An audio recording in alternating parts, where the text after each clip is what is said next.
Today we have someone with us, first lawyer in your family. Yeah. I remember seeing you in court and admiring you. She belonged to this space. You need to be calm. That image stayed with me. My family will not say I'm serene, for sure. And honestly, it says more about who she is. I was in court till the day before I delivered. What I'm more interested in today is the mind beneath that quiet presence. Don't apply for a job you want to do. Do apply for a job you are already doing. I am a little biased. I'm a fan, not in the celebrity sense, but in the sense of watching someone carve a life with discipline, intelligence, depth, and grace. What gravitated you towards law? Financial independence. Always be able to support yourself. Don't ever be dependent on anybody else. Do you think premier institutions matter? They matter to open the door for your first job, maybe. You've said that if you want a level playing field at work, make a level playing field at home. There are very few situations where a man and woman are absolutely 50-50 on the home front.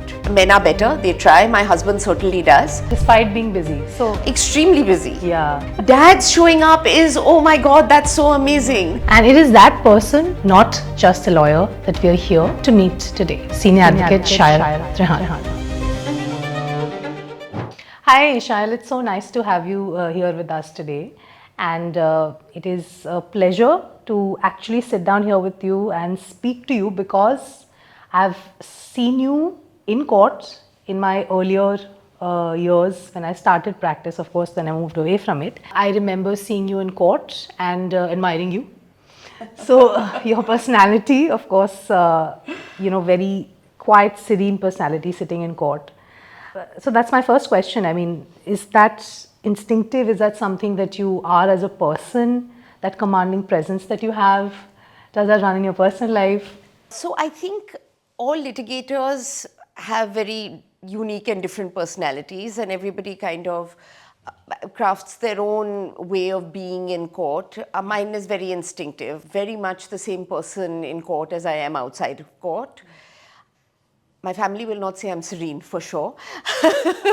But I think one of the things I learned very early on in court practice or litigation practice was that you need to be calm, and you need to command space. You also need to have a sort of calm presence versus a very vitriolic presence. And we had amazing mentors when I joined the bar. It was the time of practice of Fali Nariman and Soli Sorabji and Ashok Desai. And one of the people whose court presence I really admired always was Ashok Desai. Because he had no matter what was going on, he never lost his cool, always had a little bit of a sense of humor, and never ever let anyone get under his skin. And I think that's one of the things that we all work on. It's always hard, but it's one of the things that one tries to carry. And it's one of the things he definitely taught me to carry with me. You also worked under Justice Indu Malhotra. I did. Yes. And Arun Jaitley, also Mr. Arun Jaitley. And both again were very calm and composed people, always. And in fact, my first boss was Justice Malhotra. And I worked with her for 3 years. And I have to say, I never saw her lose her temper even in the office. I can't say that I can give myself the same certificate. I can't. She's a very, very calm person. And very no nonsense. She wouldn't tolerate she was an exacting boss in many ways, a demanding boss in many ways, which was great because it really pushed you to learn and be the best version of a lawyer you can be. And the same with Mr. Jaitley. He's very personable, very kind, very generous to everyone around him. That was his way. He wanted to see all his juniors in his chamber succeed. And he worked towards that. And I mean, if you see most people from his chambers now, I think he really, really nurtured us in a way to make sure he would check. I'd already set up my own practice and still working with him. Every evening he'd ask me, how many matters of your own did you have today? What kind of matters were they? What happened in court? And he had a chamber of 7-8 other people, but he took that time for everyone, and it was amazing. Despite being busy. So extremely busy. Yeah. That's something. And we tend to do that.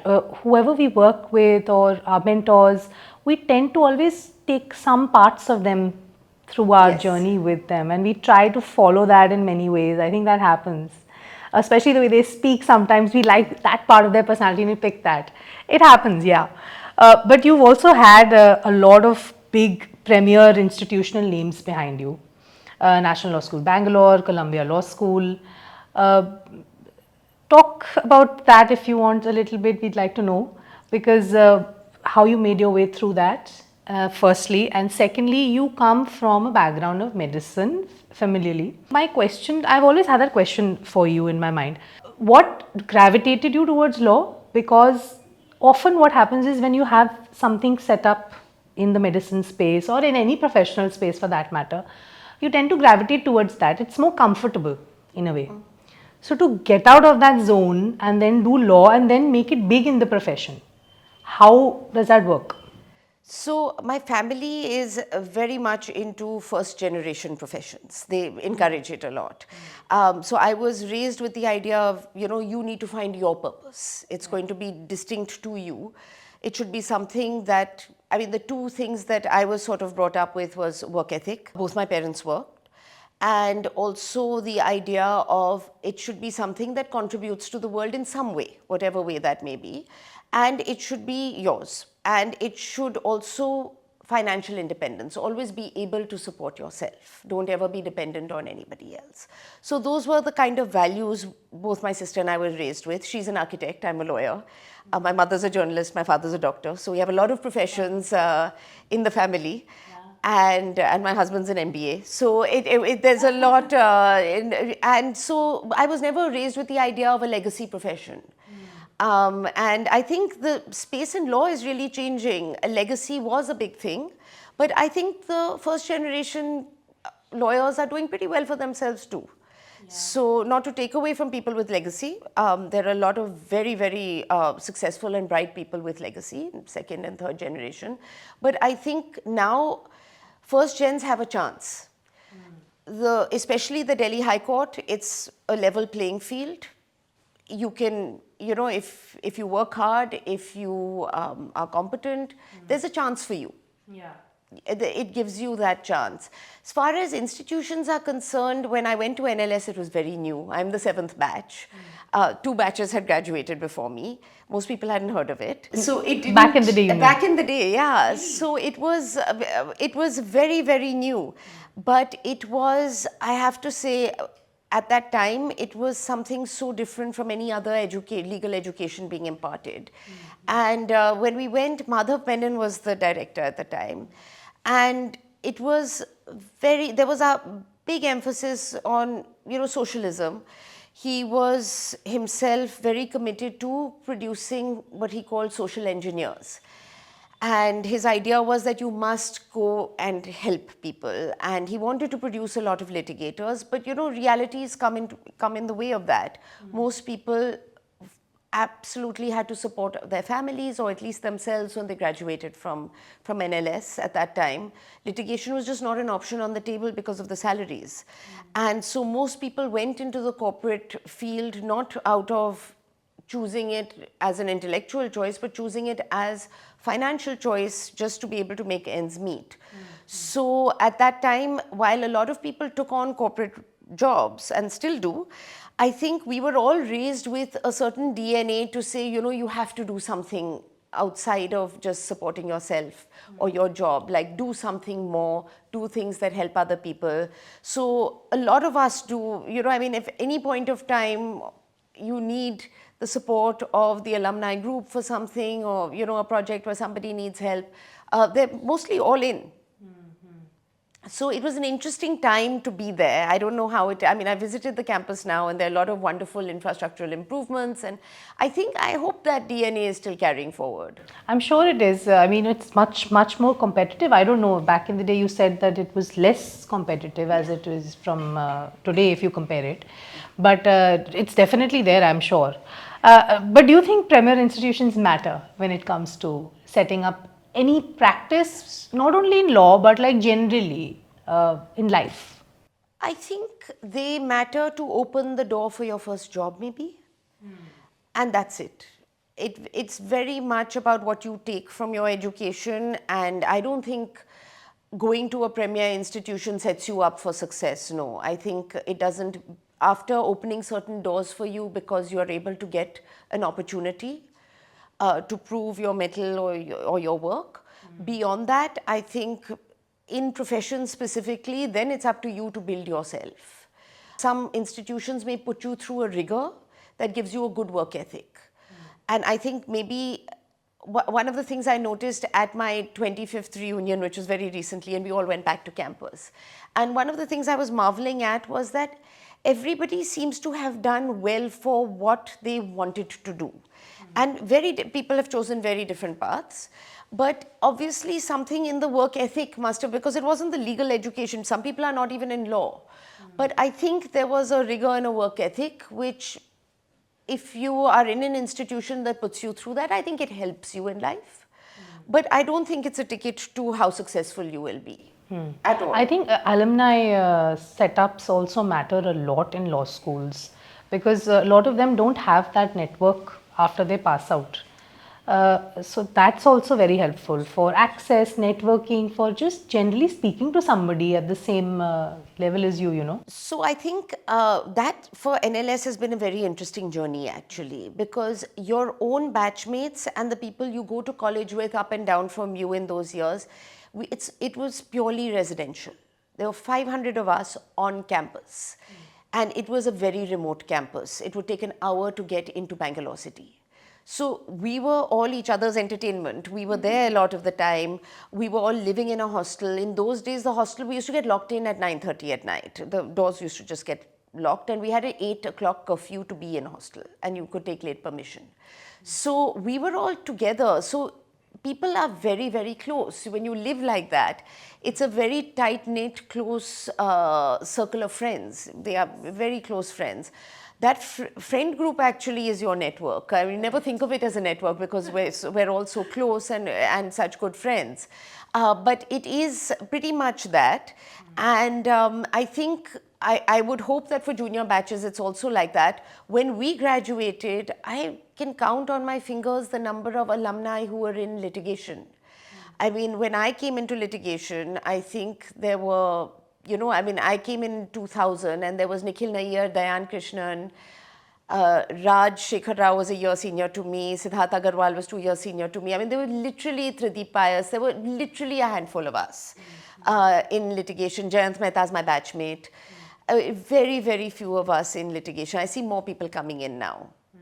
So we didn't have a lot of mentors from the NLS group. There weren't a large number of people there. What about foreign institutions? Does that also help? How did you make your way there? Don't think so. I don't think, I think it's a mind expansion, it's exposure, you learn a lot. It's a wonderful experience, and it's an enriching experience, and you learn a certain way of thinking, and you study under people who are really masters in their field. Yeah. And I think Americans are great in the way they communicate. I think what you can learn a lot from doing an LLM in America at least is their communication style is so precise. You can learn a lot from that in the way they communicate. And I did work in America after that. I did the New York bar and I worked in the US for 3 years, which was an amazing learning experience also. So you cleared your bar there as well? I cleared my bar there as well. So, and then I worked there for a few years. So that was a very interesting experience. Does that experience translate into something tangible in terms of litigation success here? I don't think so. I think it's perhaps, if at all, intangible. But a lot of, yeah, exactly. That's what a lot of people say, that, you get a foreign law degree or go for an LLM because it expands your mind a lot. So it's for the litigation space at least. That's what most people say. And then making your way into the space, your core is commercial. My core is commercial litigation. Yeah. Not that I want to reflect on the gender part of it, because a lot of women don't enter the commercial litigation space. But regardless of gender, I think it's a very high stakes space. It is also detail oriented. I have my bias against it. I find it a little bit slow and boring. But what made you choose that? I think part of it naturally happened. It's definitely it's a space not inhabited by women. A lot of the time I just look into the first row while we're having, a case is on, especially a very big high stakes case. And very often I'm the only woman sitting at the table. And I do like take a mental note of that and hope that, there'll be more people getting into that space.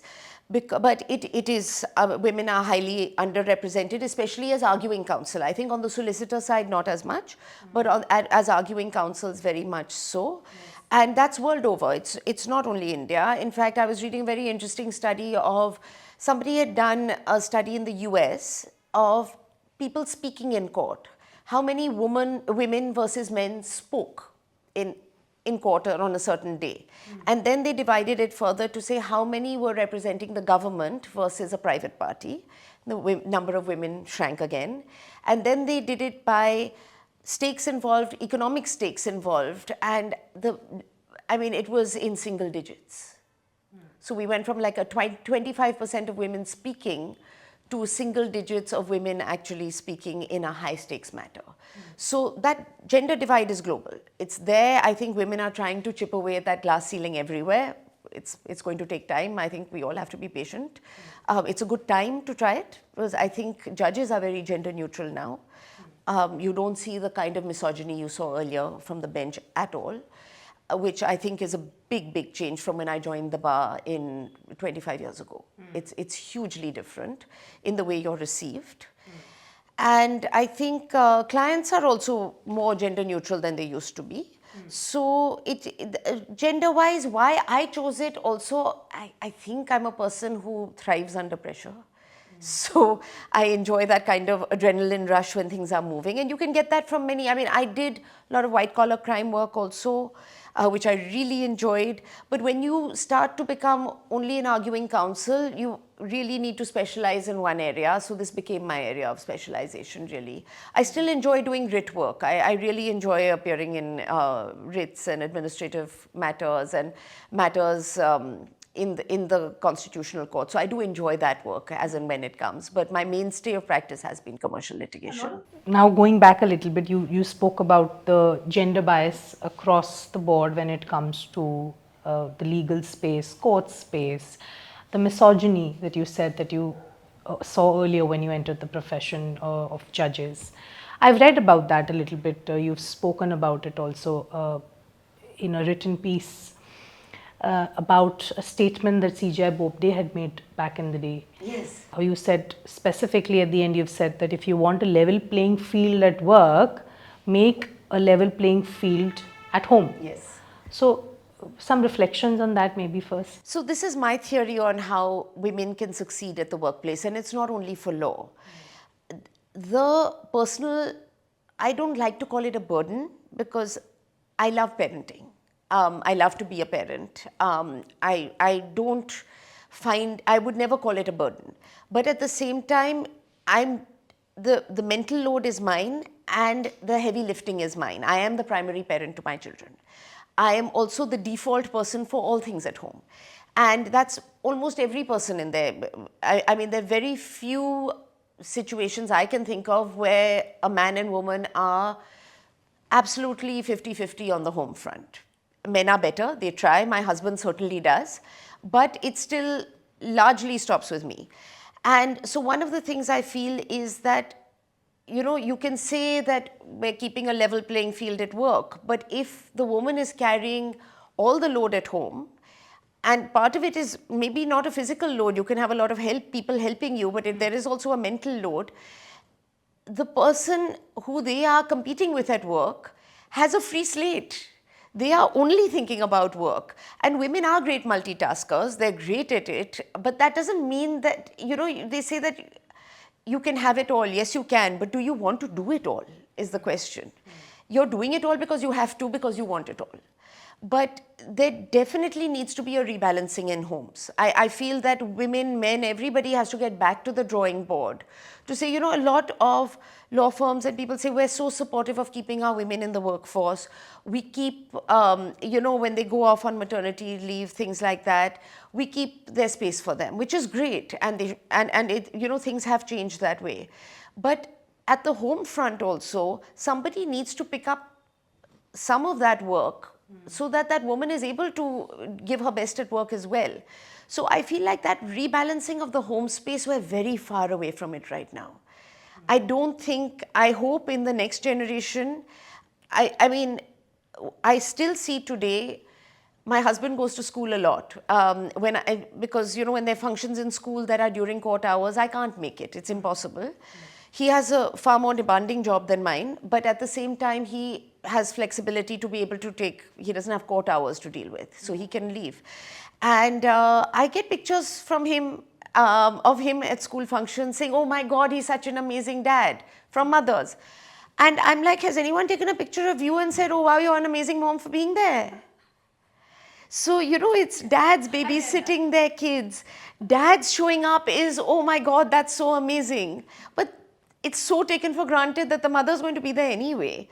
And so I think, yes, they should be applauded because they're only ones there's a handful of them doing it. But it should also be baseline at some point of time. So we have to change the baseline for men. We have to bring down the baseline for women to say, okay, you don't have to be doing everything. And we have to bring up the baseline to say, you know what, do something. Yes, I agree, because you said multitaskers is something, tasking is something that women are very good at, but I think they have no other choice really. If they have to work and they have to raise children, they don't really have a choice there. They have to be good multitaskers. So it's not like they are born with the whole idea of being great multitaskers and they are, you know, have multiple hands to handle things. So I get what you're saying there. You also spoke about how you entered the court while you were 8 months pregnant and you were standing in the court waiting for your matter. And not that you wanted a seat and nobody offered it to you also. Yeah. So the structural aspect of it or the sensitivity aspect of it in court may have improved, do you think, over time, or with the bench or with the bar? What do you think about that? I think so. I think a lot of the judges now have working wives, have been very equal participants in raising their children. So I think that may have changed things a bit. At that time, things were certainly different.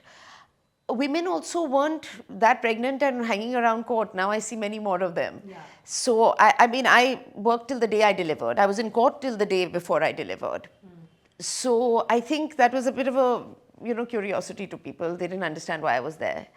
And some of them looked like, you know, you shouldn't be here. And I think that should have changed, could have changed. I think perhaps courts going online is helping young mothers now. We didn't have that, so I hope that is where they can actually appear online. And that's certainly easier than, I mean, we were running in lunch breaks for feeding and going back. I mean, it was a very hectic time. You're pumping, you're feeding, you're going to check on your baby, then you're running back to court. It was hectic and stressful. And I think maybe the online system helps a little bit with that, and it should. But I hope things have changed, and I think more women are staying in the workforce after having their children. And we were a smaller number then. I hope more stay in now. You know, the online system has helped a lot of journalists also. People who, I mean, somebody like me. I don't think I would have been able to go to court and report initially while being a mom. You know, I wouldn't have been able to handle it. So this online hearing attendance of lawyers, journalists, I think it's been great. Yeah. So it helps a lot, definitely. I think that will help. Yeah, yeah. I also want to quickly go over the commercial law litigation space a little bit more, because that is an important question from a younger lawyer perspective. What made you stay in that space and stick around? Because you said that you do have an interest in that and you felt like it is something that you want to do. But what really pulled you to it and made you stick around in that space? So I think clients in that space are fairly demanding.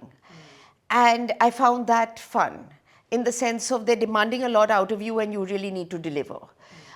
Because they are usually people who have a fair understanding of their own case. They're sophisticated litigators in some way. And I found it intellectually stimulating. I found it interesting, fun, also moving, because that space is evolving in terms of the law being laid down in it. I mean, you look 25 years ago, the type of contracts you saw, the kind of deals that were being made versus now. in the PE, with the PE space growing, lots of private equity investments. Shareholder disputes are completely different from what you saw earlier, because shareholder agreements look different. There's the whole startup space, founders taking in investments, and lots of meltdowns happen there. So the space is very interesting and evolving and kind of new in an interesting kind of way. So I guess you start off with something, and if it's working for you, you just stick on with it. Okay. And the Senior Advocate designation then, last year you got designated.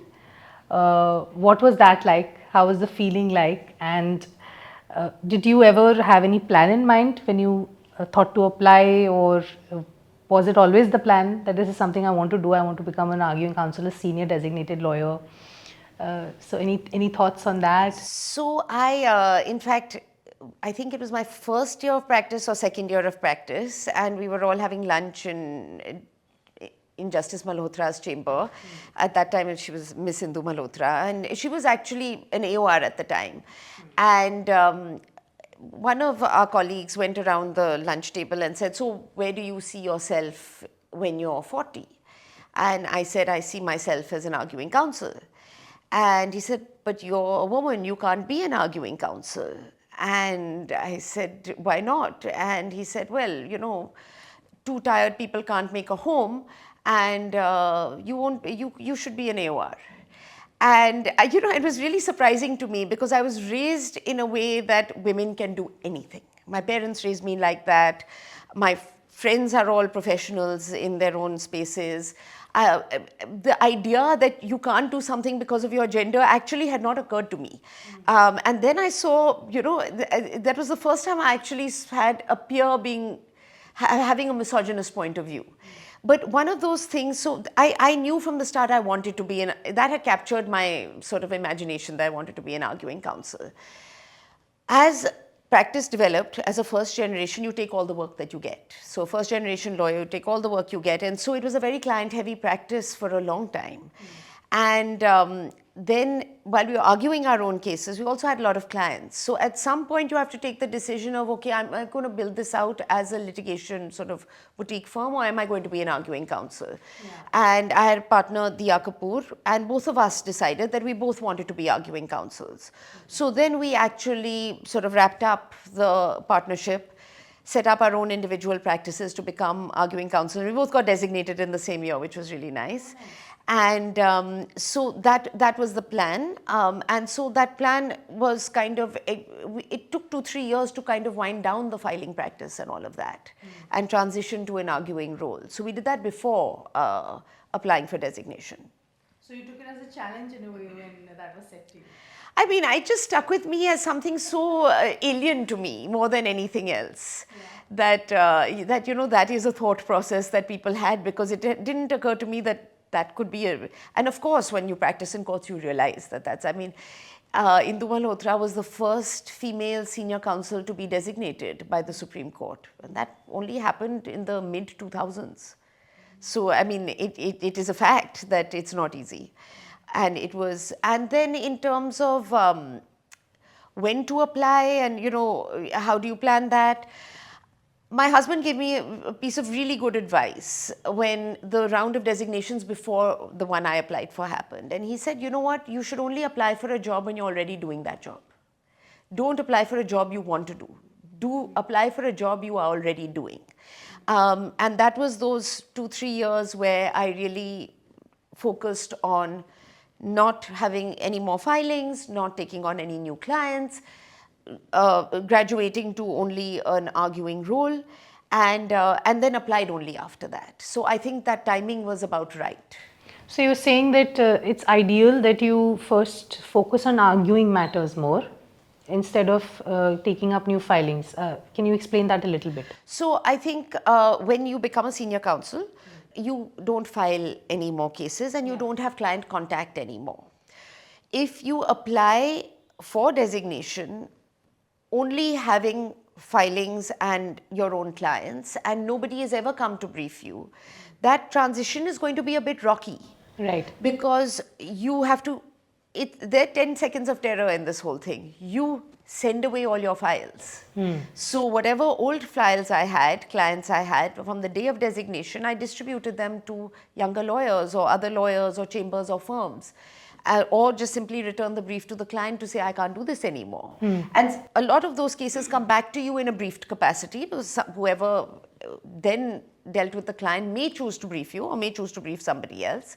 But if you have never been briefed before, and that, I would imagine, for me was not as scary because I'd already transitioned a bit into that, but it would be very scary. And also kind of a big mental shift. Yeah. So I would say, if you want to have a practice as a senior counsel and you want to get designated, one should, start that transition process 2-3 years before. So focus entirely on building the arguing counsel space. Yeah, and it's hard. It's hard because in big matters, you may actually land up not doing those matters anymore. Right. Because there will be somebody much more senior to you who will be arguing it. And you were relatively very young when you got designated also. Of course, gender is one thing that I want to reflect on here. You said that women didn't get designated by the Supreme Court up until the mid-2000s. So any structural changes you suggest so that this is pushed in a better way and gender is something that is taken note of in the legal systems, in how designations are made? Should there be reservations? Should there be quota systems? What do you think? So I'm totally against reservations for women. Okay. I think it does women a disservice. So I don't believe that there should be reserved spots for women in any of these things. And I think there is no glory to getting a designation if you aren't actually going to get the work. So there is no point in anybody saying that, we should designate X number of women. If those women are not going to actually be successful after designation, you've done them a disservice too. So I think you should see everybody on their merit. Because at the end of the day, you're going to get briefed on your merit. Your judges are going to decide based on the merits of the case. There is absolutely no benefit to having a situation where you have spots reserved, so to speak, I feel. A lot of people may disagree with that. Yeah. But I do feel that you have to create a hospitable environment for women who practice. Whether, like for instance, in the trial courts, you don't even have usable bathrooms. In the High Court, Supreme Court, you do. But you have to make it hospitable for women to practice. You also have to, members of the bar need to change the way they treat women lawyers. So I've been very lucky. I have a wonderful peer group and I've largely been treated with respect. But I don't think that's necessarily the case for everybody. And I think women still do have to deal with a lot of misogyny from their peers. There is the perception of a boys' club. And I think some women have been able to break into it, some people have not. But I have a different view on this. Like when people say, like there's a ladies' bar room. And a lot of women sit there all day in their free time. And I feel like, you're doing yourself a disservice sitting there all day. You need to get out and be with the rest of the people. There's no men's bar room. There's a bar room and there's a ladies' bar room. And I understand the need for that because, you need a place to keep your things, a nice bathroom, things like that. But outside of that, women need to get comfortable in a male-dominated space. And then the men will get comfortable with you. Yeah. So there's a little bit of it cyclical. There's a little bit of you need to be the woman who puts yourself in the male-dominated space. And then men, I think, will be open and comfortable to accepting you in that space. But you have to put yourself there for that change to happen. Yeah. Uncomfortable as it may seem in the beginning. Get out of your comfort zone is what you're saying. Makes sense to a large extent. But the district courts in Delhi are now much better, say the main cities.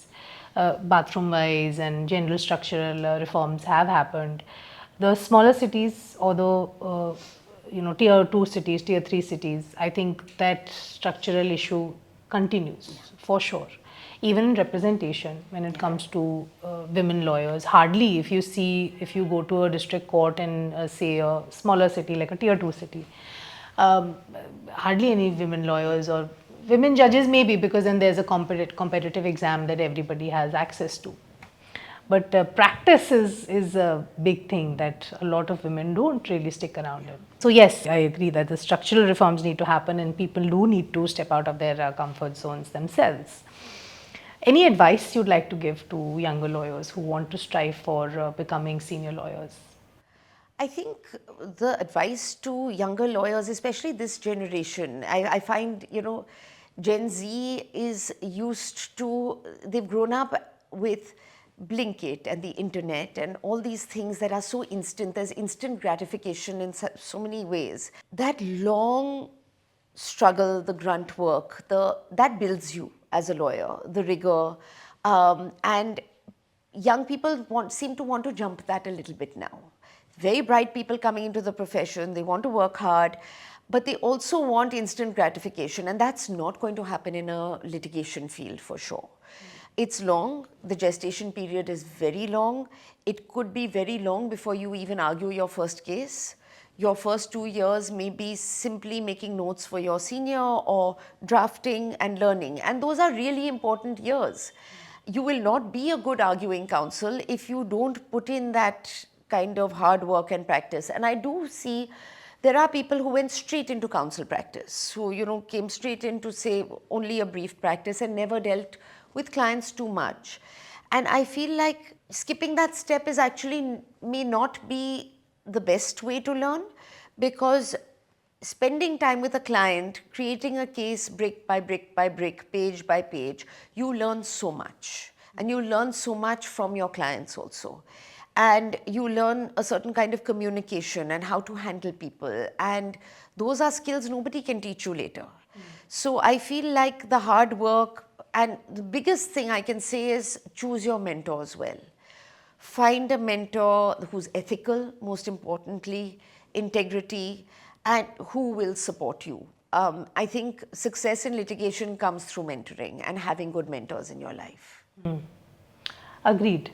And the pro bono aspect of your work also, a little bit if you reflect on that, because I know that you've appeared in a number of pro bono matters. One question I have in mind so far as pro bono work is concerned, a lot of lawyers say that you should do pro bono work, judges say you should do pro bono work.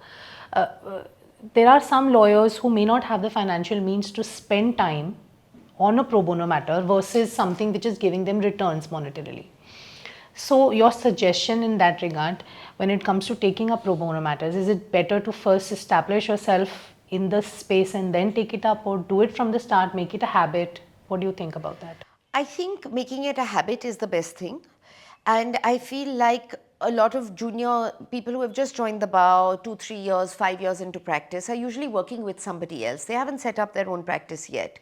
So I think it's also up to the seniors at the bar to give their juniors that encouragement, give them opportunities to take on pro bono work. Maybe that person will not be there for you in the time you need them because they're doing that. So you, as that person whose chamber they are working in, need to build that culture to say, you know what, join legal aid. I'm good with it. Yeah. If you have a legal aid matter, go do it. You mentioned that there is an impact aspect of the law that we shouldn't steer away from as lawyers or law students or younger lawyers. So that impact aspect also takes us to the financial part of the legal space or the legal system. Recently, a conversation was started on X and on social media that the legal fees of lawyers should be capped for ease of justice. Why? Because if the pendency is so high, then if lawyers are charging more, they will take more adjournments per appearance, number one. And number two, that the legal help should only not be for the rich.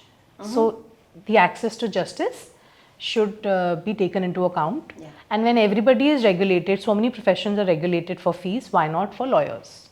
So any take on that from an impact perspective? So I think 2, 3 things there. One is, I don't think it's necessarily the fees that are resulting in adjournments. What happens in any legal case is there is always, it's in the interest of one party to postpone the proceedings because the current status quo is working for that party. And so somebody in that balance wants to postpone the case. Therefore, adjournments are sought, adjournments are sort of asked for, and lawyers unfortunately play ball with that system as well. So I think a better way to do it, and I don't think I can't think of a profession that has fee capping in India. I don't think there's anybody's fees that are capped in the sense of people can charge what they want for their time. So I don't think it would be, most things are regulated by market forces. It would be very difficult to cap lawyers' fees because there are an array of lawyers and an array of fees. You can get a lawyer for 5,000 rupees and for 5 lakh rupees and for 50 lakh rupees. There is an entire range of lawyers available. It should not be that having X lawyer versus Y lawyer gives you better access to the system. And that's where I feel that a change needs to be made. It shouldn't be about whether X is appearing or Y is appearing for you to get a hearing. And that's part of the culture that the bench needs to inculcate. And the bench needs to inculcate that it doesn't matter which lawyer is before them or which case is before them. It should be that everyone has equal access to a system. Now, I know that most of them try to do that actually. But in a clogged system, it's very hard because the boards are just too clogged. Yeah. It is, their judges are overburdened. They need more judges, really, to be able to make this work. So a lot of the system, I don't think it's only about that I don't think lawyers are taking adjournments to make more fees. I don't think that is true. I think what is happening is that litigants try to take advantage of the fact that the system is busy to try to postpone their cases if they want to. So, and lawyers perhaps are complicit in participating in that which they should not be. So there are, I think, administratively, if we were to say how do we change things to make justice more accessible, more efficient, I think all of us have to live and die by stricter rules. How long will you argue for? What is the time fixed for your matter? Do not take an adjournment. Those are professional ethics that we all must have as well and bind ourselves to. Yes. Along with the ethics of telling a client, I'm not going to ask for this adjournment. You may want it because this pendency of this case is suiting you, but it's not good for the system. So when do we start doing that as officers of the court? Because we play a dual role. We're part of the system and we have to play a great role and start to play a greater role in helping the system function better. And I think all of us need to work harder on that. And we should work harder on that. Yeah, even I think that the fee capping doesn't just make sense because if people are willing to pay, it's a free market. They will buy. It's a free market. There are people who can afford to pay a certain amount and choose to pay a certain amount. The only thing is, it is a public system. You're accessing a public justice delivery system. Yes. So your access to it should not depend on your conduit to it, who is the lawyer. So I feel like that is something which, it shouldn't be that you need an expensive lawyer to be able to access the system. Yeah, I think I get what you're saying. The perception is that, oh, this will be a better conduit for access to the system if I pay so and so amount of money. And he or she is representing me in court. Yes. Maybe conduit is the wrong word, but it is the person who's going to be representing me in court, gives me better access to the system. Maybe my case will get heard if I take so and so. Yeah. But it shouldn't be like that because your case is your case is on paper, and judges read and come, they know what the case is. So it should be a system where, and that is where the bar and the bench and everybody has to work together to make this work better for the litigants. I think the idea is that we all need to work better for the benefit of the litigants. A system overhaul is what you're saying, more from that perspective in a way. I think in any system which is overburdened, overhauling is hard because there aren't easy solutions. The judges are working harder than anyone else in the system, but there are too few of them and there are too many cases. And until we actually start to get the disposal rates up with more judges, maybe more mediations, we need to declog the system. Then it'll work. A lot of lawyers say get into the EDR system, use that space, the alternative dispute resolution system, mediation systems. But there was another piece I read, it's popped in my mind, which said that, if you go through arbitration, litigation comes with it. So that adds up in a way. So our arbitration system is not working the way it should. Because what happens is you finish an arbitration and then the award gets challenged under Section 34. And the disposal of 34s is taking many, many years. It's not taking, well, the Act says that it should be done in a stipulated time period. Supreme Court read that down to say that's a kind of suggestion, but it's not mandatory.